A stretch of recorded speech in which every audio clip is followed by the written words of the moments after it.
So once I had finished putting the methanol into the beaker, Will was performing the calculations for how much the potassium hydroxide needed to be added to the methanol. That was the 0.575 ounces. So once he got that done, he used a scale with a smaller beaker, zeroed it out, used a scrupula to place the potassium hydroxide into the beaker. Once he was able to calculate all that out, he handed it to me, and I started the mixing process. We added approximately 0.115 ounces of potassium hydroxide to the methanol roughly every 2 minutes. The reason why 2 minutes is because that was the time that it roughly took for the potassium hydroxide to mix into the methanol. And we used the magnetic stirrer for that purpose.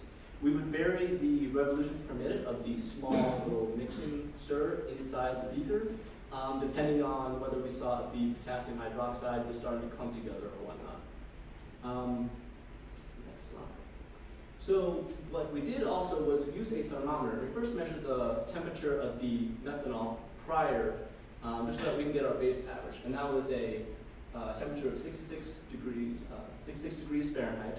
And what we would continue to do is that as we were adding the potassium hydroxide, we would take temperature measurements to see if there was a temperature increase.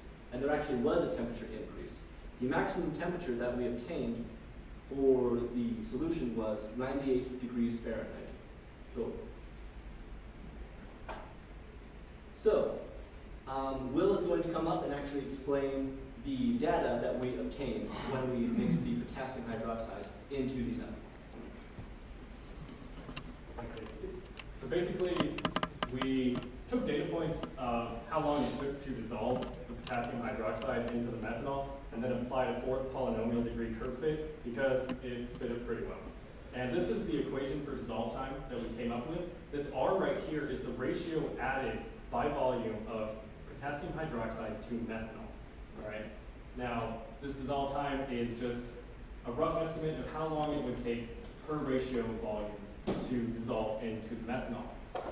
We then decided we were going to try and figure out if we could predict the mixing temperature of what the max temperature is per how much volume of potassium hydroxide we have.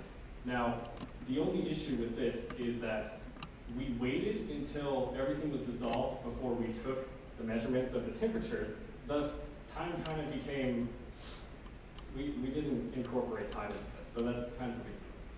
But anyway, we figured that in a larger scale test, this is the process by which we would go about creating a relationship to determine how much the temperature would rise per ratio of methanol or potassium hydroxide added to methanol. And the main idea for that is if we took the derivative of that relationship, we could be able to determine how much temperature rise there would be per ratio added, like the temperature gradient.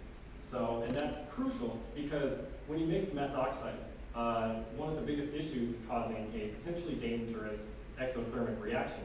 So we want to make sure that we keep the temperature under control, at least as much as we can. So, and now I'll hand it back to Gabriel Bukowski to talk about our static mixing components.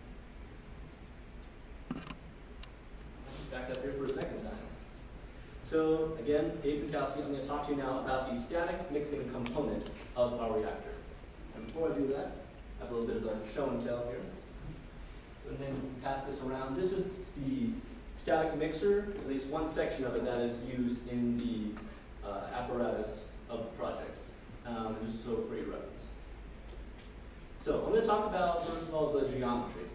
So when we talk about mixing, there's a lot of ways you can mix stuff together. You can have an impeller attached to a motor, which mixes fluids together. Another perhaps impractical way to mix would be having a really, really long tube. Just mix fluids together that way. Probably not the best way to go about doing something. Third way, and the way that we used here, was using a static mixer. A static mixer uses simple geometry. It's pretty much just a tube filled with elements that they don't move, and you move fluid through the mixer, which ultimately causes mixing, and I will describe that in just a few minutes. There are helical elements inside the static mixer.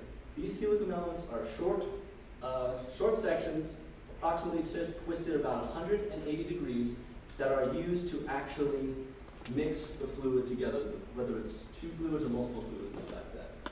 they are placed in series with one another as you go from the beginning of the static mixer to the end of the static mixer. And the trailing edge of one element and the leading edge of another element are placed at a 90-degree angle to one another. This helps with the mixing process altogether.